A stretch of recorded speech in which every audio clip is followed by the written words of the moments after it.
बिसर गए सब तात पराई, बिसर गए सब तात पराई, बिसर गए सब तात पराई।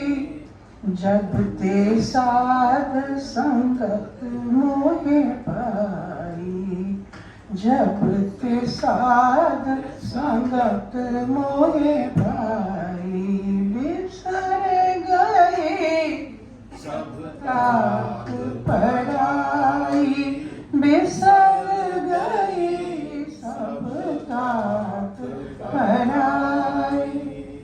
ना को बैरी ना ही बेगाना, ना को बैरी ना ही बेगाना, सगल संग हमको बन आई, सगल संग हमको बन आई।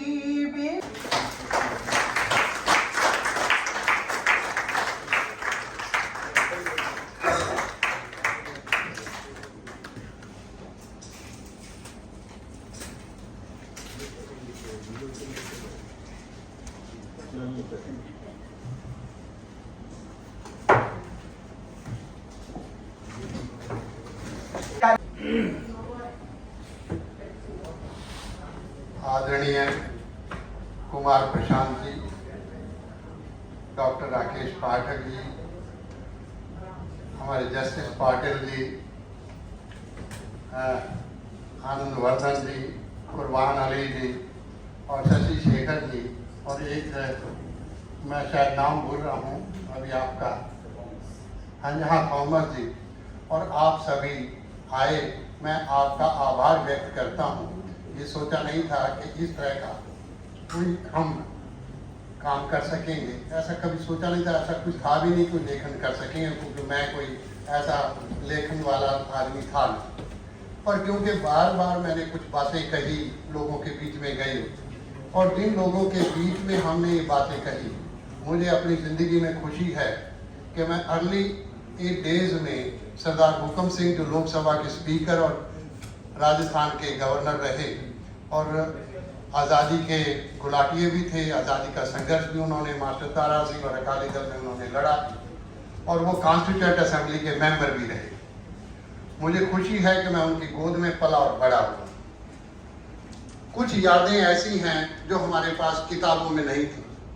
जब हमें जैसे राकेश पाठक जी हैं, आनंद वर्धन जी हैं, इन लोगों के बीच में शशि शेखर जी बैठे हैं, जब हम बात करते थे तो ये सोचते थे कि ये लिखत में कहीं रेफरेंस है नहीं, तो इन रेफरेंसेस को पक्का कैसे किया जाए। हमारे सामने सवाल कुछ बातें याददाश्त रहती हैं, स्मृतियाँ तो बनी रहती हैं, पर वो किताबों में कई बार आती नहीं।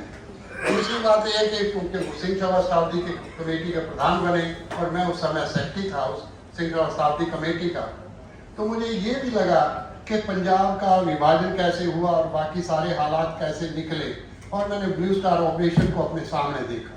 1982 से 1984 को मैंने अपने सामने देखा। उस हालात को भी मैंने देखा जब चंद्रशेखर जी के साथ हम बातचीत करवाने की कोशिश कर रहे थे कि किसी न किसी ढंग से ये पंजाब का मसला हल हो जाए।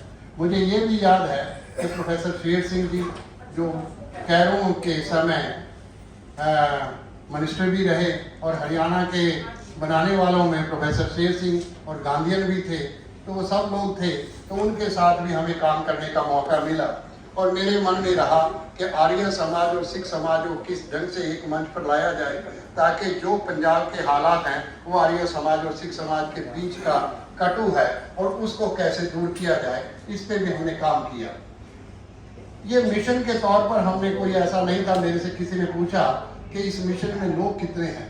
हमारा ये कहना था कि मिशन में लोग नहीं होते, मिशन एक सोच होती है, एक चिंतन होता है, जिस मिशन को हमने गुरु नानक से सीखा। गुरु नानक ने लंबी यात्रा की, 25,000 किलोमीटर से ज़्यादा उन्होंने यात्रा की, उस समय की हिंदुस्तान की यात्रा की। गुरु नानक का एक शब्द मुझे बहुत अपने मन में रहता है कि जब बाबर आया तो गुरु नानक के सामने 2 सवाल थे। उन्होंने देखा कि हिंदुस्तान का अवाम डर गया, हिंदुस्तान डराया, पर उसी के साथ उन्होंने एक आस्था व्यक्त की कि हिंदुस्तान सवाल सी बोला, हिंदुस्तान का अवाम उठेगा और इसका मुकाबला करेगा। आज जिस आज़ादी की हम बात कर रहे हैं, इसके पीछे का सच अगर गुरु नानक के उन विचारों को समझना हो, और ये शब्द भी उन्होंने केवल और केवल भाई लालो जो उनके बहुत नजदीकी थे उन्हीं के सामने अपने दुख को व्यक्त करते हुए बाबर वाणी के तौर पर गुरु ग्रंथ में ये शब्द अंकित है। मैंने सोचा कि इस बात को कैसे लोगों तक ले जाया जाए।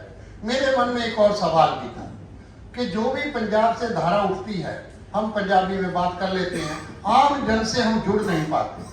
क्योंकि हम आम जन से जुड़ नहीं पाते तो लोगों तक उनकी बात कैसे जाए। मुझे याद है कि 1982 में जो सिख सिचुएशन बनी, जैसे आज किसान आंदोलन हमारे सामने खड़ा है, और उसके बारे में जो कुछ सामने आता है वो ऐसा आता है कि शायद वो किसानों के मन में कोई भावना हो या ना हो, पर उनको पोत दिया जाता है उसी रंग में जिस रंग में लोग उनको पोतना चाहते हैं। ये चिंता का विषय था मेरे